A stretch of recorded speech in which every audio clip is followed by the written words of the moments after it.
ఖమ్మం జిల్లా కూసుమంచి మండలంలో చేగొమ్మ పిఏసిఎస్ అధ్యక్షుడు కేంద్ర సహకార బ్యాంకు డైరెక్టర్ ఇంటూరు శేఖర్పై అవిశ్వాస తీర్మానం ప్రకటించారు. జిల్లా సహకార అధికారి మురళీధర్ రావుకు 10 మంది కౌన్సిలర్లు అవిశ్వాస తీర్మాన పత్రాన్ని అందించారు. దీనిపై విచారణ జరిపిస్తామని మురళీధర్ రావు తెలిపారు.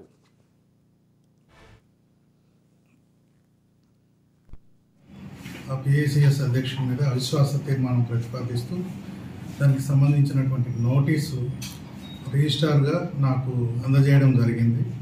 సో నోటీసుని పరిశీలించిన తర్వాత నోటీసు సక్రమంగా ఉన్నట్లయితే దాని ప్రకారము PACS managing committee meeting convene చేసి ఈ అవిశ్వాస తీర్మానం ప్రతిపాదన ఏదైతే ఉందో దాన్ని అక్కడ మూవ్ చేయడం.